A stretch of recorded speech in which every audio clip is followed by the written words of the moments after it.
You're listening to Two Girls, One Crossword. I swear I've done this before. I'm just glad I remembered to count down with you. You remembered everything this time. I basically, the fact that I'm sitting in this chair is a miracle. I've never sat a day in my life. Finally made it happen. We're back, ladies and gentlemen, and slid right back into it effortlessly, as we do.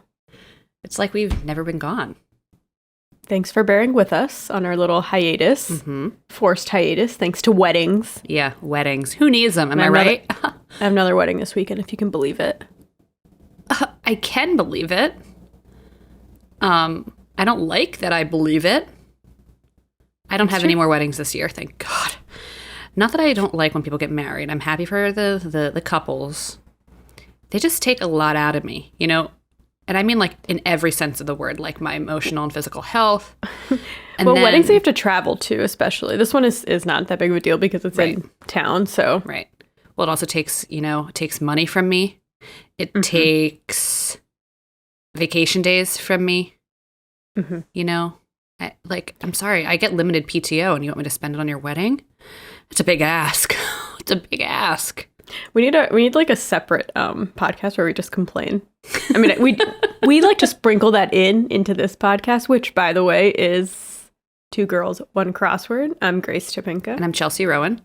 This is your favorite weekly Podword crosscast where we also complain sometimes. Featuring our rants and complaints. So if you're out there listening to our rants and our complaints, just keep that in mind. I think, the whole PTO thing, I think that's probably why people plan their weddings on holiday weekends, but that's actually even worse, in my opinion. Okay, are you talking about because you went to a Halloween wedding? You don't get time off for that. No, I'm talking about 4th of July or something, Okay, what? I got a long weekend and you want me to spend it at your wedding? Because most of the time, I can't get into it. I can't get into it because Grace and I have had this conversation, I think, ad nauseum. Off air. Okay, but it also depends. Some weddings I'm more excited to go to because I feel like I'm very close with people getting married. Other weddings I'm like, I'm not going to know anyone there. It changes a lot. All my family weddings that I've gone to, I've really enjoyed because I get to hang out with all my family and cousins and stuff. But I think there's just something wrong with me. I tend to dread every wedding leading up to the actual event, and then I actually have a lot of fun when I'm there. This past wedding I went to was a lot of fun. I had a wonderful time, but I psych myself out. I get in my head. I can't let myself relax, not even for a second. You could get hypnotized to have better thoughts about going to a wedding. As soon as that invite hits the table, I need to call up the hypnotist. You're right. So I read online that some lady got hypnotized to help her motion sickness. And now she can read in a car. Maybe we should get hypnotized just for fun and see what happens. I'm down to get hypnotized. I actually do want to get hypnotized for motion sickness because the older I get, it's I can't sit backwards anymore on a train. Mm-hmm. I can't fly without taking Dramamine. That's a fact. Yeah. I haven't gotten there yet. It's bad. I can't be on my phone. Bad stories. I know you do. Being in an Uber on my phone, I can't do it for very long. No. If I'm in the passenger seat and Matt's like, "Oh, can you look up this restaurant or look that up?" And I'm like, if I pick up my phone, we're going to have issues. It's if I have a 2-minute window before shit hits the fan. But maybe we just need to get hypnotized, and then we'll get back to you. If any of our listeners have ever been hypnotized for anything, I'm very interested. Please let us know. And if you're a crossword constructor, please put hypnotization into your crosswords so that we can do a topic on it. Thank you. Yeah. And so that we know that you know that we know that you know you're listening. Mm-hmm. And also, I just got to say, hypnotics is severely underrepresented in the crosswords. So what's that about? I know. And I feel like it's a fun word. Right. But what do I know? Nothing. What do we know? We're just measly podcast hosts, right? So barely. We are barely there. But we are here.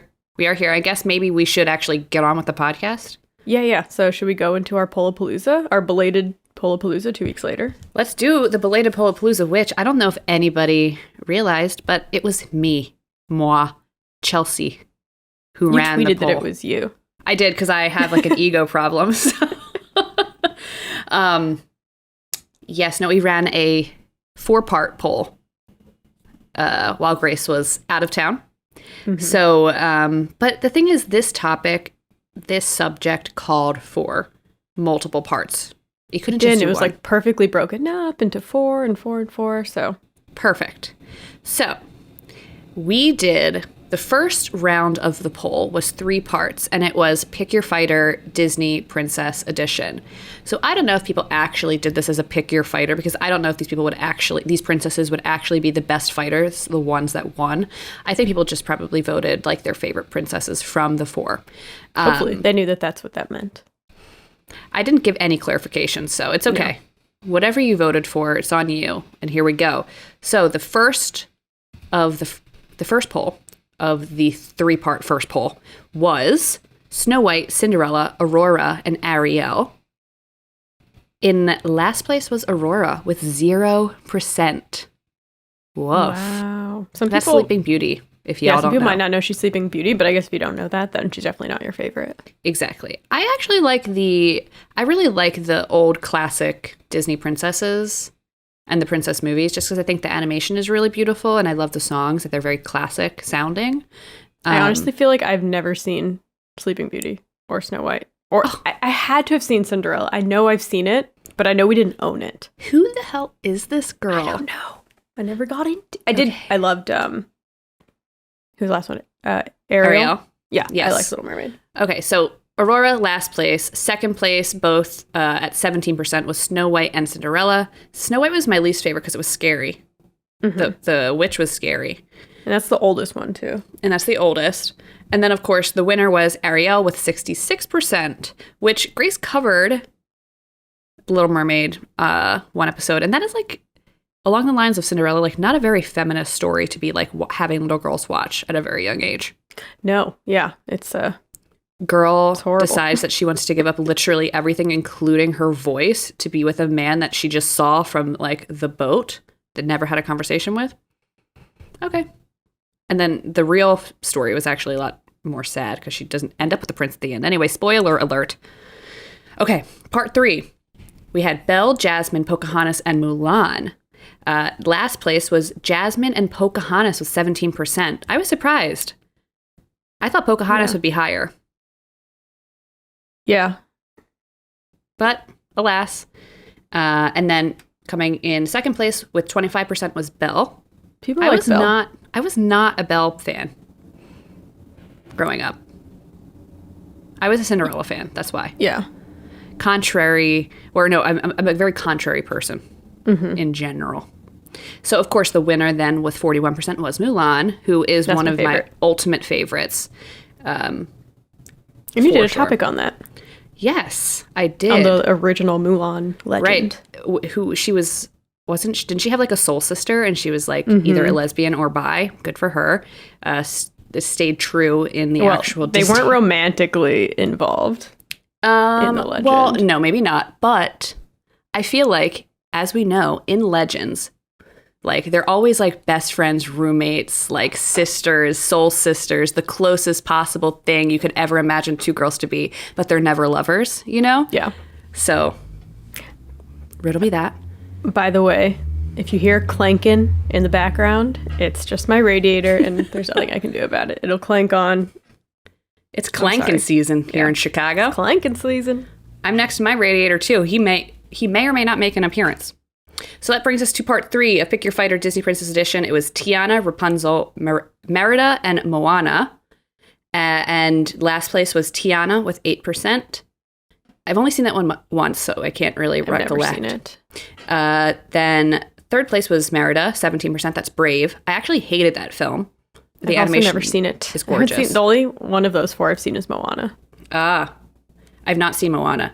Third place was Rapunzel. I actually love the Tangled film. Oh, I have seen Tangled, yeah. Except I'm not going to get into like the weird hair imagery and other let's talk about hair imagery after. I'm interested. Yeah. I don't know what you're talking about. Okay. And then, of course, the winner was Moana, which then leads me to the ultimate fight, the ultimate battle. We have the pick your fighter Disney princess final showdown between Moana, Mulan, and Ariel. Last place with 12%, Moana. Second place with 23%, Ariel. And of course, Mulan swept it, 65%. Is anybody really surprised? Mulan is truly one of the baddest. And she's not even a princess. How about that? If we're talking about like fighting, like if people are confused, Mulan obviously would win. And I feel like Moana would be in second place because... Yes. Merida should be up there too because she was like an archer. Yeah. Yeah, I've never seen Brave. I have no idea what the... It's like a mother-daughter story. Is. Like mom and daughter don't get along. Mom gets turned into a bear and daughter must save mom. And I'm like, Mom is mean to you. Leave her in the forest. Bye. I feel like now that I have a niece and nephew, it's like I'm watching all the movies that like have come out since they've been the age where they're like watching movies. Then I know those because I've seen them a million times. But then there's like a break of time where I didn't keep up. I didn't keep up with my Disney movies. And if you're curious why Elsa and Anna didn't actually make this list, it's because Elsa and Anna, apparently, even though they're Disney, they're not considered the 12 Disney princesses because they are their own franchise. I had to do research. It's like, why are they not considered a Disney princess, quote unquote Disney princess? I actually know on the Wikipedia Disney princess page, they're not on there. They're not. But they're all, I mean, like, if you ask kids, that's who everyone loves. It's true. But we didn't ask kids. Kids don't have Twitter. We don't. I don't talk to children, actually. And that's Pollapalooza. Before we move into Hitch and Chits, I actually have a corrections corner. Ooh, from a month ago? From a month ago. I cannot, for the life of me, remember who wrote to me and where they wrote from. But it was about Wawa. So I remember in my brain. So I believe I talked about Wawa the last episode or the previous episode. I cannot remember. I brought it up, I think, in a clue. Okay. Because it was clued in a funny way. Well, and then you talked about it. I said something, it was like in New Jersey and Pennsylvania only. It is not only in New Jersey and Pennsylvania. I'm sorry, I haven't lived in New Jersey for like 10 years. Wow. Longer than, since 2010. It's been since 2010 since I've lived in New Jersey for an extended period of time. Anyway, you can now find Wawas in Pennsylvania, New Jersey, Delaware, Maryland, Virginia, Washington, D.C., and Florida.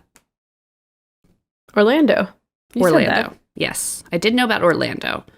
That was like They're one of the first stops I Florida? met. I don't think they're elsewhere in Florida, but if you're from Florida, Grace, let me know. I do not speak on Florida matters, just like you haven't lived there for 10 years. It's been years.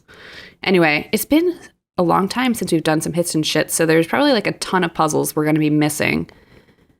Yeah, but I think I we're only going to did them try from our like best. the last week. We're going to try our best. Do you want to give us the start? Sure. Well, did you do the, this is more like a shout out. I don't want to go into too many details because I want people to do this one. Did you do the Sunday Washington Post from this last Halloween Sunday? Mm-mm. Okay. Well, it would have been fun to do together. It was very cool. Okay. It's kind of like in a narrative structure. So this is by Evan, by the way.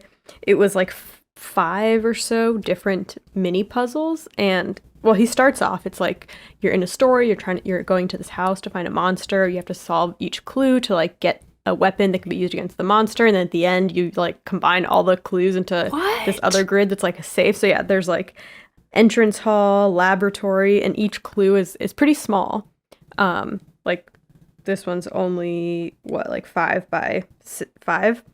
But yeah, each clue is like kind of clued differently, and there's like one theme word in each puzzle, but they're all found in a different way. Okay. And then at the end, you kind of like put everything together.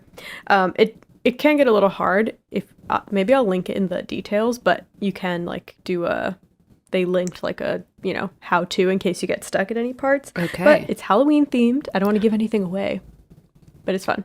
Ooh. And I'd never seen anything like that. So I wish we were at the office because I think it would have been fun to do it together. Although it was on a Sunday anyway, so we probably wouldn't have. Okay. I will make sure to do that as soon as possible and get back to you because that sounds like my kind of thing. Our kind of thing. Very nice. Let me see here. What do I got? I was going to say speaking of Halloween, but I don't think... Was there any Halloween themed puzzles that I did? I think there was. Oh, yes. I'll talk about this Halloween themed puzzle first, since we're on the topic of Halloween. The Thursday, October 27th, New York Times by Alan Massengill. The theme was like things zombies could say or might say. And basically, the clues were just ordinary phrases, or like the clues were just like regular clues, but the answers were ordinary phrases. But if you thought about them in relation to a zombie, it's like funny. Okay, so let me just give you an example. 17 across, future zombies' last words, ? And the answer was be right back.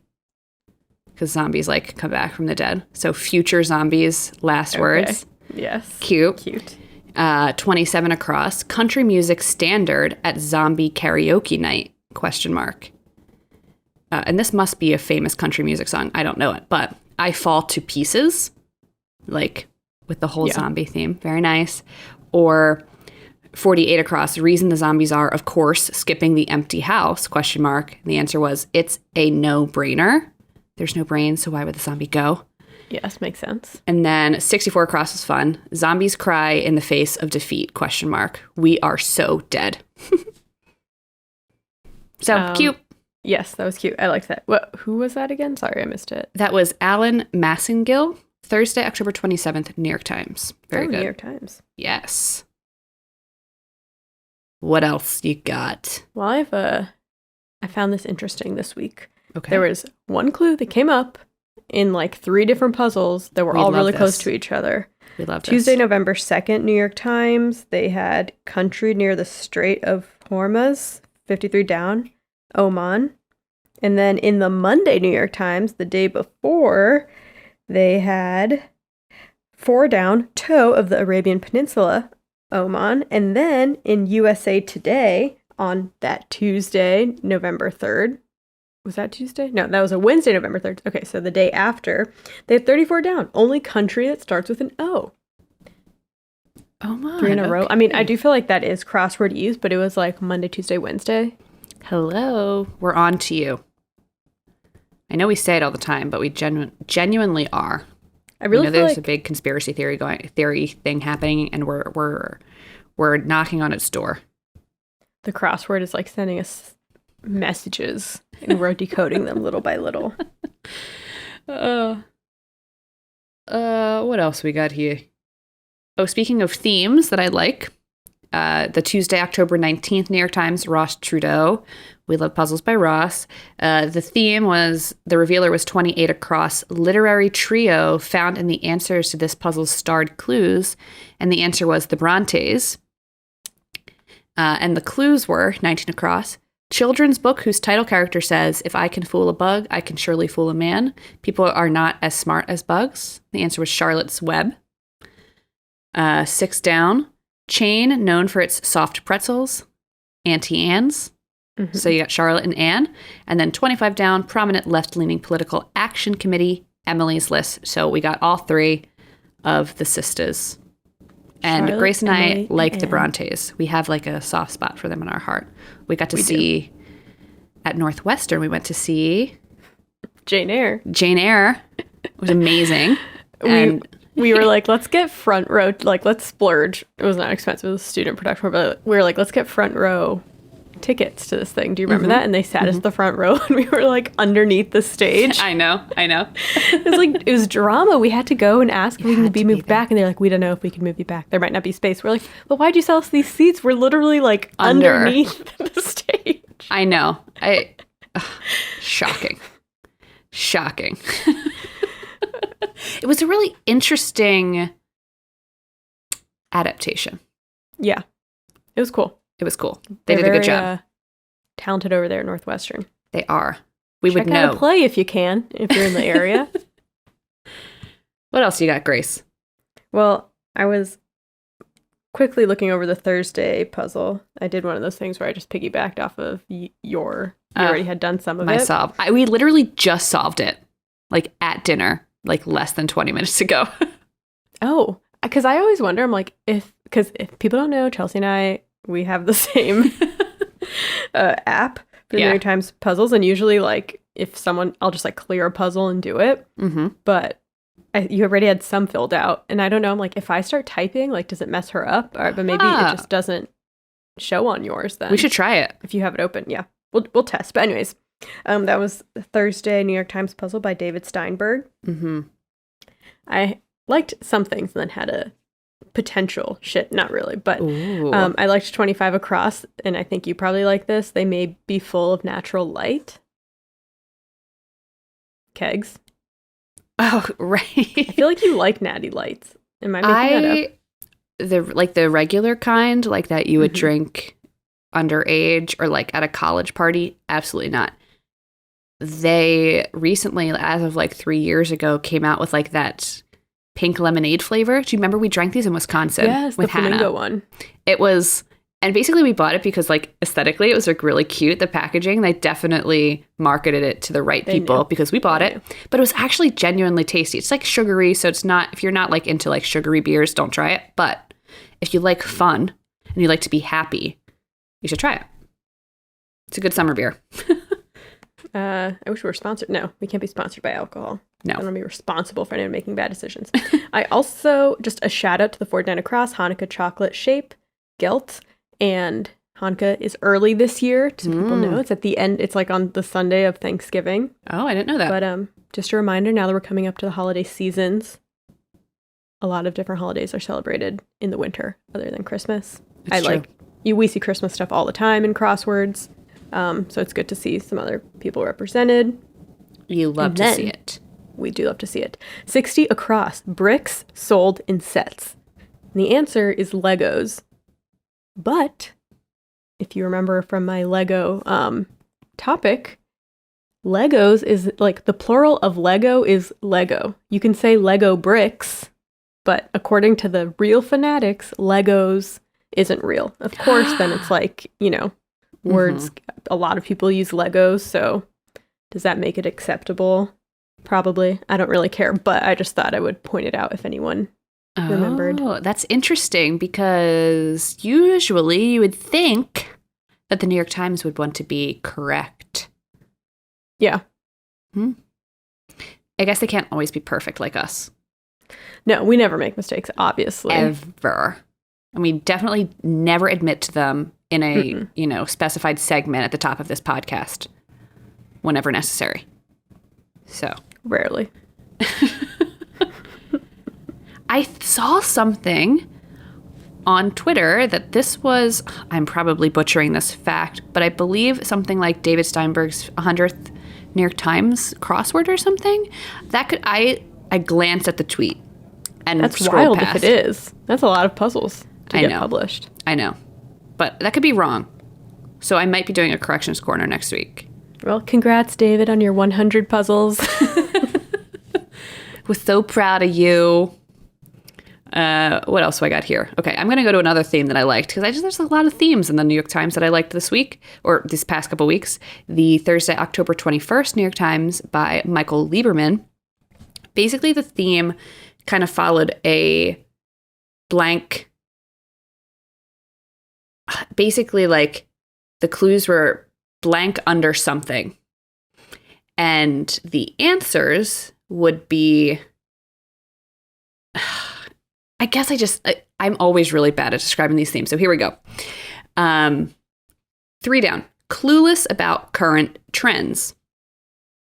And then, so you would think that the answer would be living under a rock. But the answer was a rock living. So living is literally underneath a rock. I see.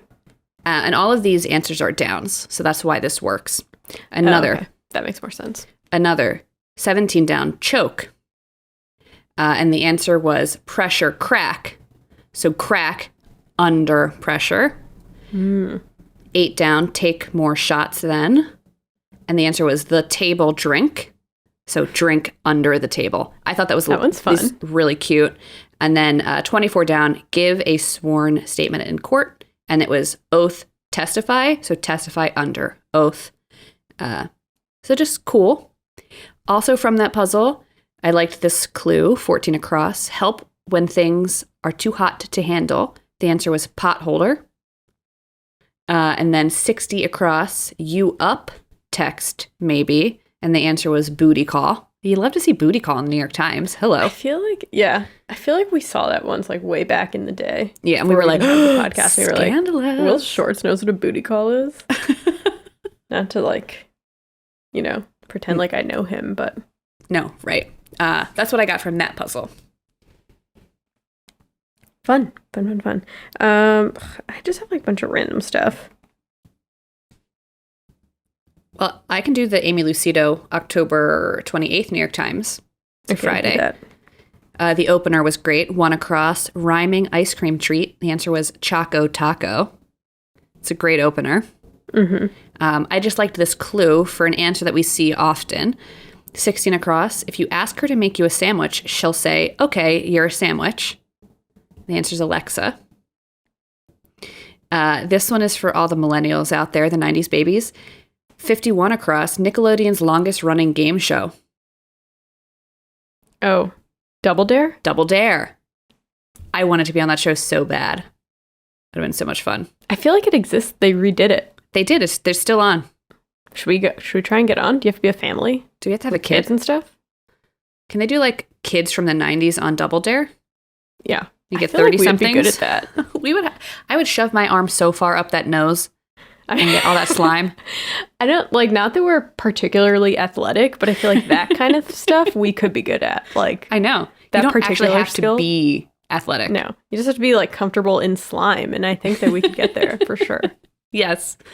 And the last thing I'll close out with for my hits and shits this week from Amy's puzzle, 44 down, short person's group photo position, ideally. In the front. In front. Front row. In front was correct.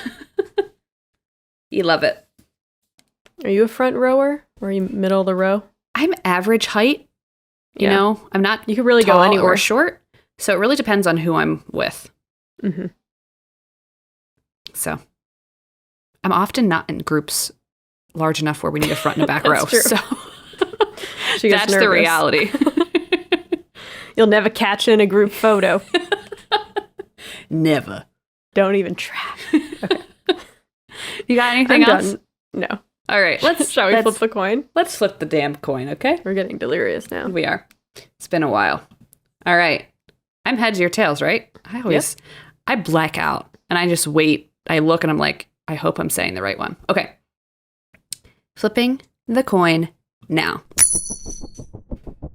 Who's it going to be? Of course, it's Grace. Tails, tails, tails, tails. I've actually hacked into the virtual coin you use to make sure it's always tails, even though I don't know what I really like, going first or last.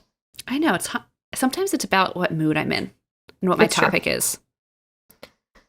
All right. Anyway, it's all yours. My topic is from the Monday, November 1st New York Times by Fiona Taylor. 16 across. What might give cause for concern for a farmer? ? Cause is spelled C-A-W-S. A raven? A crow. Are you doing crows? Yes. Are you on crow TikTok? Is this why you're interested in crows right now? Are you trying to befriend crows? I have been interested in crows, and I would befriend a crow in the right situation. Okay. I don't want a crow to know where I live. You know what I mean? Because I feel like they would try and break into my house. I don't know what you mean. So maybe after your topic, I will circle understand. back. Yeah.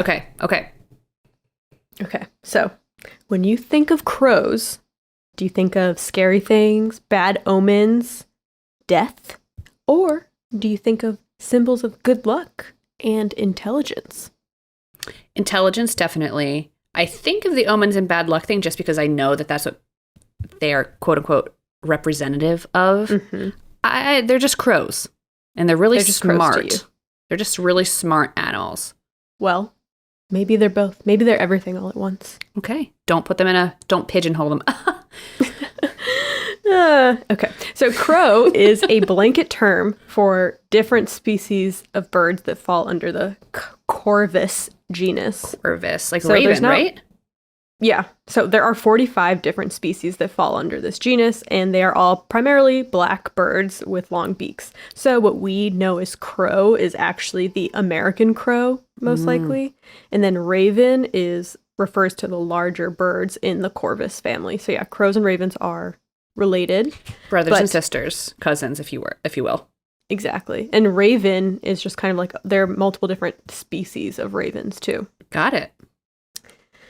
Corvus birds exist almost everywhere except for South America and Antarctica. And I'm not going to get too into like the scientific different species, whatever, because I'm not a nerd. Lame. No, but I will talk about the difference between a crow and a raven if you see them out and about, so you know. Please. So the main thing is ravens are much bigger than crows.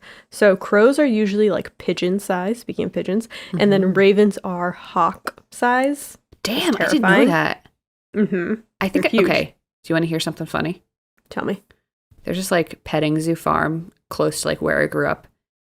And I went once and there's like a crow or a raven. It could have been a raven. It looked big enough to be a raven to my small 7-year-old self. And I turned my back to that fucker. And he pecked me right through my shirt. I kid you not. And it was traumatizing. It was traumatizing. Well, you probably did something to make it mad because they can remember a face, and I'll get into that later. I was 7. I didn't know. If they can remember my face, can they remember my age? Okay, please continue. Another way you can tell them apart is ravens have like a shaggier look. Kind of. Crows are more like sleek. Ravens have like fluffier feathers around their neck. Interesting. Crows also make all types of sounds, but they're most well known for their caws. Caw. Yeah, no, you're lucky I'm not cawing into this mic right now for our listeners. And then raven noises are much deeper and more guttural. Oh, ravens I actually love that. Yeah. Ravens also have thicker beaks that curve at the end. Crows' tails are fan-shaped during flight. Ravens' tails are more of a diamond shape. And ravens mostly soar while crows flap. So if you see one flying, that might help you out. Flap, flap. Are ravens and crows the ones that were doing the bird flu? Remember that? They were doing the bird flu? I don't know. I mean, I was young when the bird flu was happening. I don't know. Anyway, I don't know what to believe anymore. Okay. They probably got blamed for it. Can you believe this? All right. There is a ton of mythology and stories about crows because they exist everywhere and they've been around for a long time and they're very, unique looking and striking. And they also eat dead things. So they show up a lot when things are dying and people are dying. So there's a lot of stories about them in different cultures. I'm going to talk about both. I'll be using like crow and raven interchangeably because in some stories they're not differentiated. Whatever. Just think like big black bird. Got it. So the ancient Greeks have their own explanation for why the crow is black because it used to be like a white and silver bird. But the story goes that Apollo, the Greek god, had a mistress named Coronis, but she left him to marry a mortal man. And the crow, the silver and white crow, broke the news to Apollo, and he got so mad that he burned the crow's feathers and made him black forever, and he also burned Coronis to death. And the Greek word for crow, koroni or koron, comes from that story. Ooh, woof. That's not a very level-headed response. No. Don't shoot the crow messenger. is just the messenger. Don't burn the bird that told you. Seriously. That should be a saying. It is. Apollo is also the reason why the raven is so hoarse. So in this story, Apollo sends the raven to go get some water for a party or feast he's throwing, but the raven got distracted because there was an unripened fig tree, and he was like, well, I'll just wait a little bit for the fig to unripen, and then I'll bring back the water. And he did that, and Apollo got mad that he took so long and waited for the thing to unripen. So he declared that the raven could only drink from the stream once the figs ripened. So the raven's always thirsty, and that's why he has a little hoarse voice. Apollo has a little bit of an anger issue. Yeah, and a thing with birds. There's a similar legend to how the crows turned black in the Islamic faith. So according to this story, Muhammad was hiding from his enemies in a cave, and a white crow saw him and tried to tell his enemies his location by yelling cave, cave, which in Arabic is gar, gar, G-H-A-R. The enemies were not able to understand the crow and they moved on. However, Muhammad was upset that the crow tried to help, gave him away. And so he turned the bird black and cursed him to only be able to say gar, gar for the rest of time. Of course. And that's what happens when you're a narc. Mm-hmm. In Native American tribes, there's a lot of stories about ravens. The stories are more focused on their intelligence, and they're seen as more of a good thing. According to the Haida people of what is now Queen Charlotte's Islands, Greater Raven was the creator that first called Earth into being. And he made humans, some out of rocks and some out of leaves, but the rock people were like really hard to mold because they were rock. So he ended up making people out of leaves, and they were allowed to live as humans. But the raven instructed them that, like the leaf, they must eventually fall and go back to the earth. So that's like the story of why death exists, or okay, etc. In the Hebrew Talmud, after Adam and Eve's son Abel died, they didn't know what to do with the body. They were freaking out. The raven notices their distress, so he kills one of his own companions and shows Adam and Eve how to dig a hole and bury a dead body. So then that's why we bury our dead. Okay. Or that's the story why. In Genesis, the raven is the first bird that's sent out by Noah as the floodwaters start to recede. But the bird doesn't come back, and he ends up sending out like a dove later who comes back, and there's a bunch of discourse about what this means. Because ravens actually do come up in the Old Testament and the New Testament a couple different times. So you can go down that rabbit hole if you want. In Norse mythology, Odin has 2 ravens, as we know from playing God of War. Hugin and Munin are their names, and they translate to thought and memory, which makes sense because, like I said, ravens are really smart and they have good memory, and they were kind of Odin's spies, so they would, like look around and then report to him what was going on amongst the mortals. Wasn't that like a quest in God of War? We had to like kill the ravens that were spying on us. Yeah, that was one of the side things you could do. In Celtic mythology, people believed that Morrigan, the goddess of war, had control over the outcomes of battles, and there were tales that she would be able to turn into a raven and that they would see her flying over battlefields as a raven. Oh, I love that.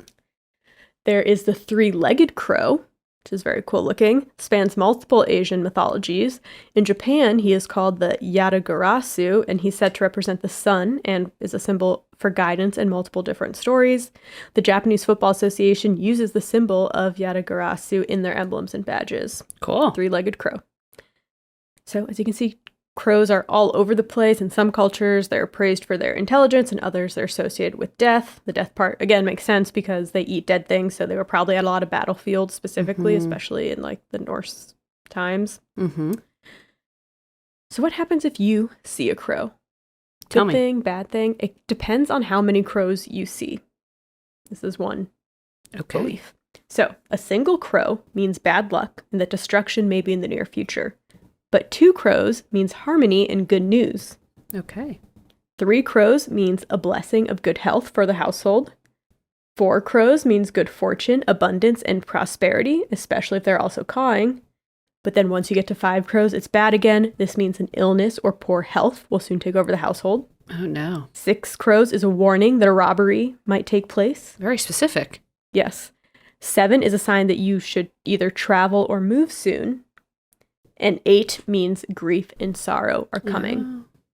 And then if there's like a bunch of crows, a murder of crows, if you will, this means that death is approaching the household. So yeah, basically 1 crow is bad. Anywhere from like 2 to 4 is fine. And then once you get to 5 crows or more, bad news. You got to watch out. So everyone cross your fingers for 2 to 4 crows to cross your path. Got it. But let's learn about some fun crow facts from mentalfloss.com. American crows spend most of the year living in pairs. They mate for life. So everyone thinks penguins mate for life, but crows do too, and no one is throwing them a gay wedding. Excuse me very much.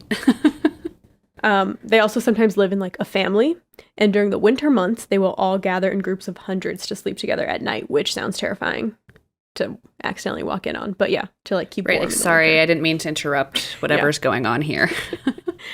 A lot of teen crows will stick around and they will help their parents raise their younger siblings. One study found that 80% of American crow nests had a helping hand. There's some crows where like that's all they do. They basically just like kind of help look after kids. Oh. Crows have funerals for each other. When one dies, hundreds may come to see it, and it's not for scavenging purposes. They almost never touch the dead bird. Oh my gosh. It's like elephants. Yeah. Crows have caused blackouts in Japan because they use the fiber optic cables to build nests, and it actually became like a huge problem. They were causing like 100 blackouts a year.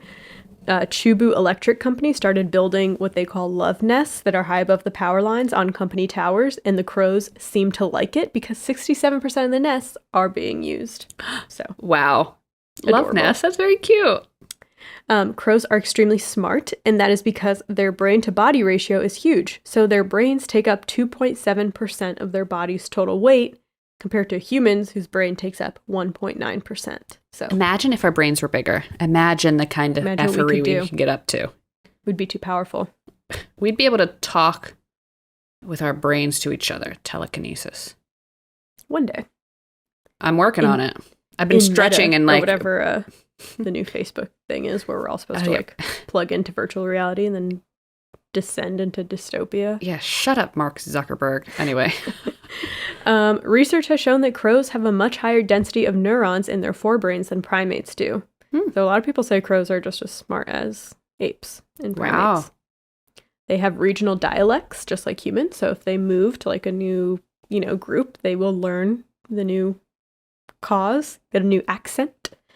Oh my God. In Japan and California, crows have been observed to put walnuts in street intersections during red lights while there's no one there, and then they pick them up after the cars have run over them to open the walnuts. They have to time this perfectly so that they don't get hit by cars, because there's just that like 1 second when all the things are red. Yeah. So basically, they have learned how streetlights work and use it to their advantage. Research shows that crows can recognize a human face. In 2001, a team from the University of Washington did a study where they had one person in a caveman mask and another in a Dick Cheney mask for some reason. Why? And the caveman, which is probably good, because then otherwise crows would just hate Dick Cheney, which actually wouldn't be horrible. But the caveman trapped a couple of crows and then let them go. And it did this for like one little period of time. The crows never forgot that the caveman did this, and they always harassed and cawed at any person who came in wearing the caveman mask. Even years later, like 5 years later, they still did this. And even crows that weren't born yet when that experiment took place did this. So that showed they can like pass on information, like stay away from that guy. Wow. And I think I talked about this when you did your Stonehenge episode, but when I went to Stonehenge, there's a lot of crows around there. And I was I swear a guy had a crow on his arm. It was like standing on his arm. And I was like, what's the deal with all the crows? He's like, well, they live around here and they know like which Stonehenge employee brings food, because like some of us don't, and so they will fly next to the little shuttle bus and like look inside and see who it is, and if it's someone that they know brings food, they like wait for them at this post, and if it's someone that they know doesn't bring food, then they won't wait. Isn't that crazy? That is insane. The New Caledonian crow in the South Pacific is one of only 2 species on the planet that can craft its own hooks in the wild. The other species, Homo sapiens. Never forget, we're also an animal. So yeah, basically crows and humans are the only one that have been able to craft hooks in the wild. They use their beaks and feet to bend twigs into a J shape to extract insects from tight crevices. So they're basically like building tools. Dude. A study done by researchers at the University of Göttingen showed that crows understand impulse control. They will hold out on eating a piece of bread if they know that they can swap it with a better snack later. But if the better snack is not a better snack, if it's just another piece of bread, then they won't wait and they'll just eat the bread that they get. Wow. Holy crap. Yeah. So yes, crows are extremely smart and they have, social emotional connections with each other. But I'm going to end by talking about one of their worst PR stunts that ever happened to crows. And that was Alfred Hitchcock's movie, The Birds. It came out in 1963. So this movie is based on a novella by the same title, but it is also very inspired by a real-life seabird attack in the U.S. So basically millions of seabirds smashed into cars and buildings in the tiny town of Capitola. It sounds like creepy. They said, some farmers said they like pecked out the eyes of their cows and stuff. What?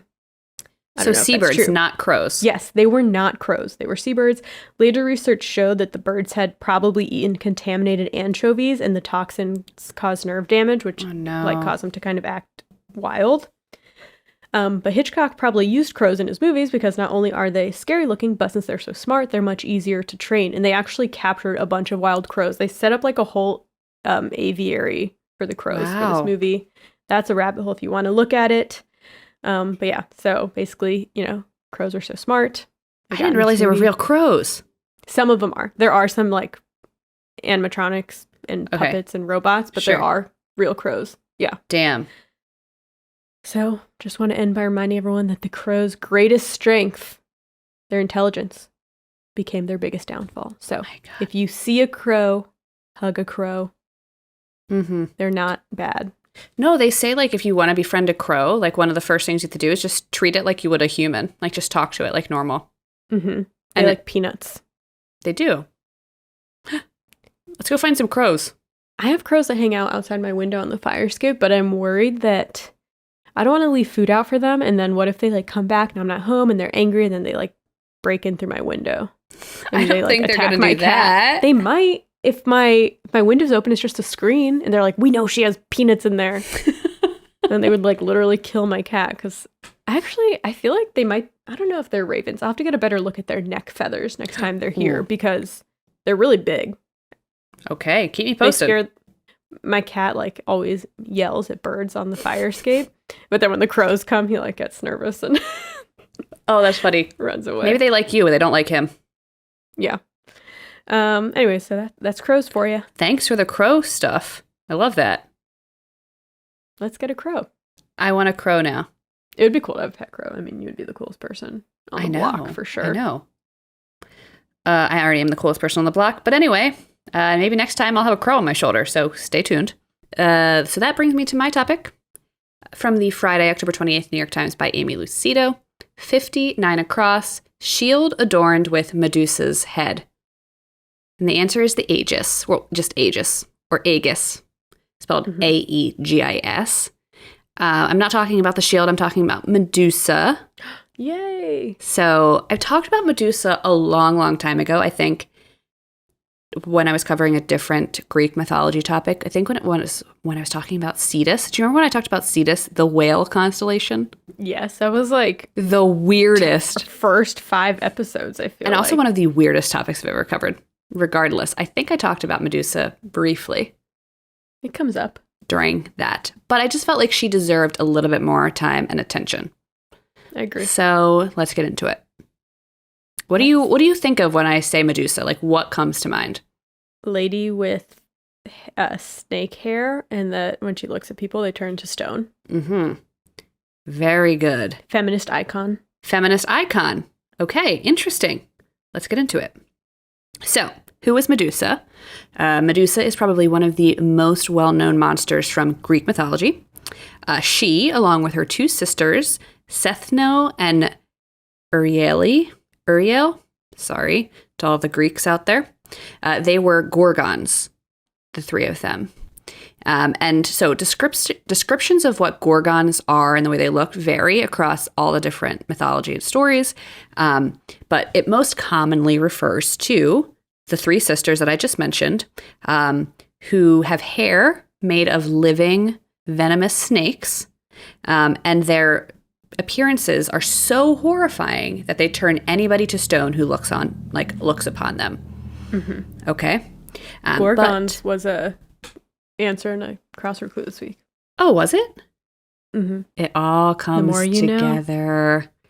But Medusa wasn't always a Gorgon, she wasn't always a monster, I should say. Mm-hmm. So we'll start from the beginning. We'll start with her parents. Her parents were ancient marine deities named Perseus and Ceto. They were brother and sister, of course. And they gave birth to Medusa and her 2 Gorgon sisters, as well as a whole lot of other children, all of whom were monsters by birth, except for Medusa. So, Medusa's Gorgon sisters were born as Gorgons and were immortal. But when Medusa was born, she was a beautiful mortal girl. The Roman poet Ovid praised the beauty of Medusa's hair. It was the most wonderful of all of her charms. Okay? Mm-hmm. So what happened to the beautiful Medusa? How did she turn into one of the most horrific monsters of all in Greek mythology? So it's funny you should ask. One day, Medusa was at the temple of Athena. She had taken a vow of chastity and was planning to serve Athena for her life as like a virgin. And she was at the temple of Athena doing what you would do as somebody who venerates a god, right? Mm-hmm. And as she's there, the sea god Poseidon is like, yo, who's that hottie? I'm really enamored by her, so much so that I can't control myself.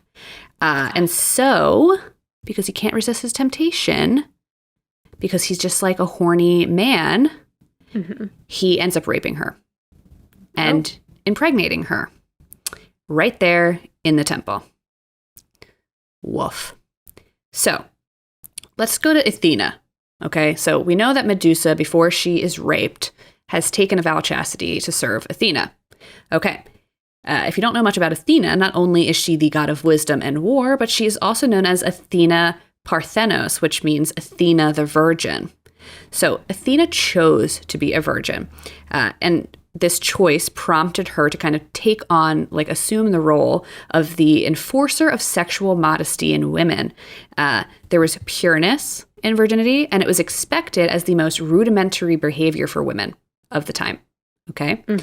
So interestingly, like, once Christianity started taking over, they kind of co-opted a lot of Athena's values and, like, virtues for the Virgin Mary, which is really interesting, especially during the Middle Ages. Go figure. It all comes together. And Athena was not the only virgin goddess in mythology. Some others you might know. Artemis, who is the sister of Apollo, which we just talked about. Hestia and Hecate. Those are also some famous virgin goddesses. It was a big thing to be a goddess and to be a virgin. Virgins. You virgins, you dweebs. There's nothing wrong with being a virgin. There's There nothing isn't. wrong with not being a virgin. And virginity is a social construct anyway, folks. Okay, so fine. Anyway, let's get back to Medusa. So now we know a little bit about Athena. So Poseidon has raped Medusa in the temple of the virgin goddess Athena. So you might think Athena is like mad at Poseidon. No.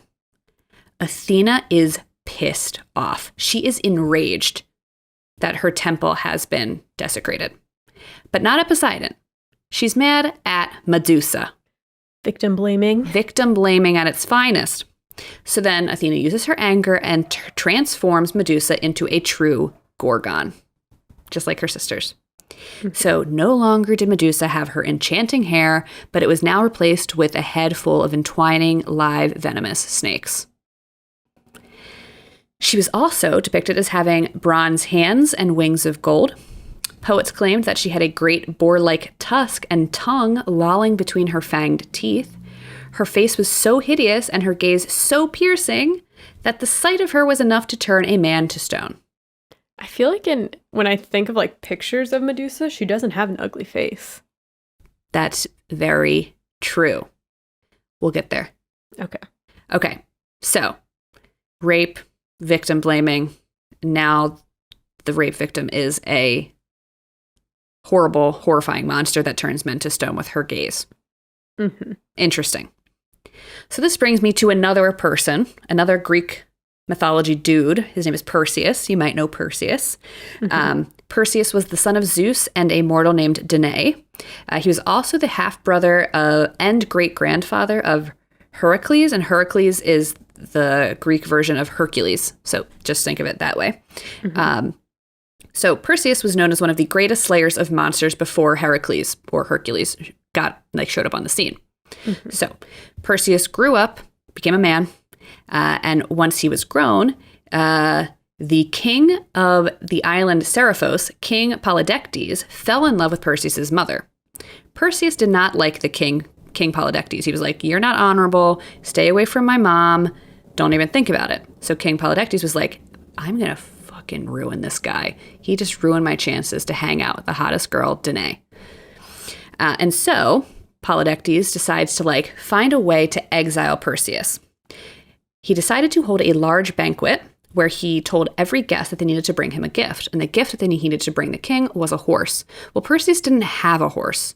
So Perseus goes to the king. He's like, "Hey, I don't have a horse. What will you take instead?" And the king is like, "Exactly. So I'm going to send him on the most impossible quest. And he's never going to come back." So what he does is he says to Perseus, "Bring me the head of Medusa." Medusa at this point is already a Gorgon. Okay. Athena's already transformed her. And so Perseus is like, "Bet," and flies out to find Medusa and get her head. So, okay. Not only does, so Perseus is off on this quest, but he teams up with two other gods, Athena, and Hermes. And they track Medusa down to the rocky island of Sarpedon. And when Perseus arrived, Medusa was asleep. Athena had lent Perseus her famous bronze shield, the one from the clue, Aegis, so Perseus could use the shield as a guide to sneak up on her. Think of like Hermione with the basilisk, right? Like use it to like, so he doesn't actually look her directly in the eye. He's like looking around corners with the bronze shield. He doesn't actually need it. She's asleep the whole time. He sneaks up on her and cuts her head off right then and there. No fight. Just boom, done deli. So, because Medusa was pregnant at the time of her slaying, her 2 unborn children suddenly sprang from her neck. Okay? That's anatomically correct. It is. It's great. There's actually a lot of literature and like academic research about, and this is connected to Freud and how like the penis is like the man's like if you were to cut off a man's penis, his life would be over. And like it's related to the woman's head is often seen as a sexual symbol or like a sexual organ. There's a lot of literature on this that I kind of went on a deep dive on. And Medusa's myth is often referenced as like a reason why the woman's head is symbolically a vagina, because when her head was cut off, she actually gave birth to 2 children. Anyway, I can't go into that, but if you're interested, you can find that on the internet. Do that on your own time. Do that on your own time. Anyway, so her 2 unborn kids pop out, and her children are Kreisauer and Pegasus. So Kreisauer was a golden giant. He eventually like marries a Titan's daughter, and they have another giant baby who's a monster together. But Pegasus, you might know who Pegasus is. Pegasus, the mythical winged divine horse. Okay, Doesn't Hercules ride Pegasus? Funny you should say that. Hercules/Heracles has nothing to do with Pegasus. Disney says he does, but Disney's wrong. Disney has fooled me all these years. And I believed him. You believed him. The mythology actually says that it was either the hero Bellerophon or Perseus himself who rode Pegasus and did like all of the monster slaying on Pegasus. And then eventually Pegasus like retired to like Zeus's stables. And Zeus is like, I love you so much, I'm going to make you a constellation. It happens. Anyway, so Medusa's head, babies pop out. So as Medusa is being slain, her sleeping sisters wake up. They try to avenge her, but they can't see Perseus because he's wearing Hades' helmet of invisibility and Hermes' winged sandals. So Perseus like chops off Medusa's head, throws her head in a bag, and like dips out. And the Gorgon sisters are like so distraught. They start singing this beautiful like song of just like complete distress. And Athena hears the song of the sisters and is like, wow, that is so touching. And so she uses their song as a way to like make music, this like special type of music that you can play on a special type of flute. And she's like, your song is so distressing. I'm going to steal it. And like she makes this like beautiful music on this beautiful flute. And it's like, this is your fault. This is all your fault. Yeah, Athena. she caused this all, and now she's pretending to be upset about it. Right. No, doesn't work for me. Well, it's not really all her fault. It's Poseidon's fault. Exactly. She didn't handle it well. She did not. Okay. So now Perseus has Medusa's head in a bag, and he flies back to King Polydectes. While flying over Libya, he drops of Medusa's blood fall into the ground, and they instantly turn into snakes. And it's because of this that Libya apparently is filled with serpents, which is interesting. Oh. And then when Perseus arrives to the island of Seriphos, he uses Medusa's head to turn King Polydectes and the vicious islanders into stones. And it's why the island is known for having so many rocks. Perseus then gives Medusa's head to Athena, and she sets it upon her shield, Aegis. And it becomes known as Gorgonenion, which basically is a protective amulet. If you were to look up like Medusa artwork on Google, you'll see urns and plates and, tiled floors and all types of artwork with Medusa's head. And those were actually used as protective amulets. They weren't used as like we hate Medusa things. They were like, Medusa is protecting me.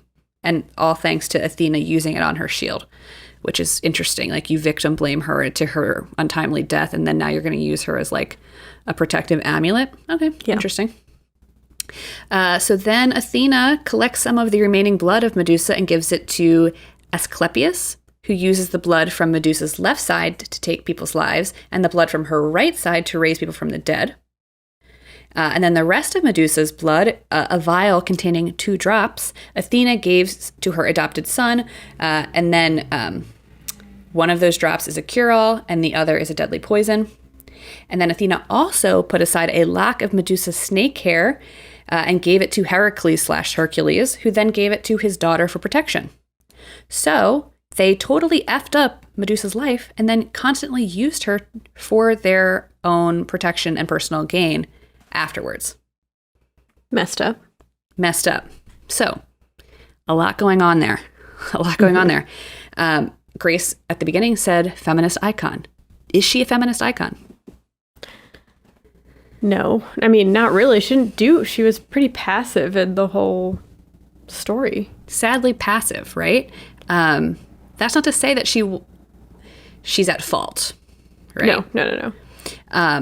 But it's interesting how in like contemporary like literature and pop culture, she is often presented as a feminist icon, right? Yeah, like because she's she the turns men baddest to bitch. stone. Exactly. It's usually really attractive. Exactly. So we're going to do a little bit of an about face, or maybe more like just more of a deeper look into Medusa's mythology and how the mythology has evolved with time, and how it's transcended time. There's an incredible article on Vice called The Timeless Myth of Medusa, a Rape Victim Turned into a Monster, and it's by Christabel Hastings. I'm going to start with a quote. Quote, "Unlike other figures of Greek mythology, most of us know Medusa. Even if we can't recall the details of her myth, a quick character sketch might well include snakes, deadly eyes, and a taste for destruction. In her book, Literature and Fascination, Sybil Baumbach argues that the myth has endured thanks in part to our growing appetite for grand narratives of fascination, which often revolve around dangerous female seduction. Medusa is now a, quote, multi-model image of intoxication, petrification, and luring attractiveness," end quote. The article then goes on to document how the image and myth of Medusa has taken shape throughout history. So originally she was like a demonic Gorgon until Ovid basically gave her a backstory, right? And then Greek antiquity saw Medusa as both a monster and a symbol to ward off evil spirits. But during the Renaissance, Perseus' victory over Medusa was used as iconography to demonstrate the Medici family power. So you can see this in art from Cellini and Caravaggio. One of the most famous depictions of Medusa is the famous Caravaggio painting, which I'll probably post on our Instagram. But then during the French Revolution, Medusa became a force for change and an emblem of French liberty. It was like they kind of flipped her on her head and were like, she is so powerful and we're going to use her to show that like we should be free. And this is another quote from the article. Quote, "In her 1975 manifesto, The Laugh of the Medusa, the feminist theorist Hélène Secou, excuse my French, asserts that man created the monstrous legacy of Medusa through fear of female desire. If, she argued, they dared to, quote, look at the Medusa straight on, end quote, they would see that, quote, she is not deadly, she's beautiful, and she's laughing, end quote," which is so fucking cool. Love it. Continuing this quote, "It's easy to see why Secou manifesto resonated far and wide. The story of a powerful woman raped, demonized, then slain by a patriarchal society, it seems less of an ancient myth than a modern reality. As pointed out in the scholar Elizabeth Johnston's November 2016 Atlantic essay, The Original Nasty Woman, the way Medusa has resurfaced in recent election cycles also points to the pervasiveness of misogyny. Angela Merkel, Theresa May, and Hillary Clinton have all received the Medusa treatment lately, their features superimposed over bloody, severed heads. One popular caricature even shows a Perseus Trump brandishing the head of his electoral adversary." When it comes to silencing women, Western culture has had thousands of years of practice, and throughout much of that time, Medusa has constantly been used to, quote, demonize female leaders, as Johnston writes, materializing whenever male authority feels threatened by female agency, end quote. So, Medusa is one of those, it seems like Medusa is one of those images that men like to use as a way to kind of like demonize women. But there are some sects or some groups of people that like to take those demonized images and reclaim them. Just like the word bitch. Like if a man were to call you a bitch, it is like obviously misogyny, right? But women can reclaim that word themselves and use it to, you know, give themselves power. Reclaiming the tools of the oppressor. Right? Okay. This is another longer quote, but I'm going to end on this quote. Okay. From her story, Medusa's story isn't so different than today's rape victims by Destiny Hall.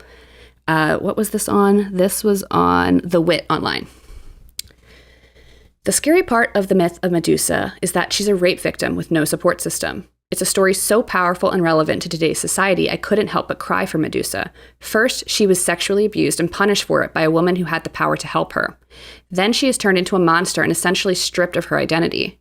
It's hard to feel comfortable, much less beautiful, in a rape victim's body. But to be turned into a literal monster by the woman who you worshipped after you were raped, it's a fate worse than death. It's a tragic story. It's even more tragic that history remembers Medusa as a monster and not the victim that she was. Maybe this is fitting, though. We don't listen to victims now, much less hundreds of years ago. Instead, people turn them into something or someone they're not. How many times have you heard the news call a victim an instigator? We turn the people who need our help the most into monsters. But in reality, the real monsters are rapists like Poseidon, abusers like Perseus, and victim blamers like Athena and Ovid. But most of all, it's the people who actively choose to not look further into the victims' stories. Excellent. And so that's Medusa. Very good. If you're interested in more about this, I had to close out of like 10 articles. I couldn't do them all. I had to pick like the couple that I wanted to focus on. There's so much written about Medusa, and there's so much literature about like a feminist, like looking at her story through a feminist lens. And I highly recommend doing that. I think there's so many stories, especially mythology, that we don't look at from that lens, and you know, women's stories don't get told in like a way that feels just or right. But I say we reclaim Medusa. Yeah. Oh, and so what you were saying about when you see her image like very beautiful, that kind of happened in the Renaissance into like the French Revolution time, where she used to be just depicted as this like horribly ugly thing, but then she started being depicted as this beautiful creature. But even though she was beautiful, she was still a monster. And it was one of those things like, beware of the beautiful seductress. You know, like she, like, you know, this idea of like a red-headed woman with red lips and just like very seductive. It's kind of like, ooh, something is evil about her. It's like, no, she's just a woman and you're afraid of female agency. Yeah. Well, I feel like it's kind of interesting. Like sometimes a woman's beauty, not sometimes, a lot of times it's used against her too. Oh, yeah. So it gives across the same point whether she's a monster or whether she's super beautiful, because she can't win either way. Well, we talked about that a little bit with Cinderella. You know, how men get to choose what's good. It's all about what men are choosing. Like, you have to be beautiful to get man's attention. But if you're too beautiful, you're basically just a slut.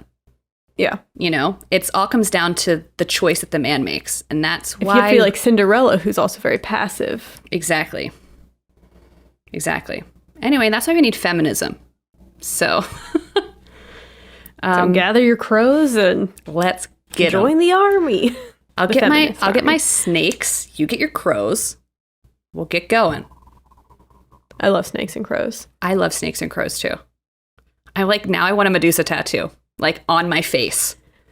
I feel like Manga has done Medusa tattoos that look cool. Very nice. I've seen them with and her eyes are like completely blacked out. Oh, okay. Don't even give me ideas because just something to think about. So next week we'll have a crow and we'll have a Medusa tattoo each. Yeah. Next week. We might have to schedule with like some rando who doesn't have a long wait list, but Right. Wait, are we going to be here next week? Are we? We might not be. Why? We'll talk about this later. We'll talk about this later. We'll let you guys know. Yeah. Anyway, I guess that's it and that's all. We're going to leave you on this note of like uncertainty because we're so good at that. We're so good at running this podcast. We leave for 2 weeks. We come back and keep you on your toes. But if you want updates, we'll let you know whether or not we'll be here. You can follow us on Twitter at The Good Eve Girls. Or Instagram at The Good Evening Girls. Or TikTok at The Good Eve Girls. Come on by. And in the meantime, make sure, as always, to keep curious. And we'll see you next time. Bye. Bye.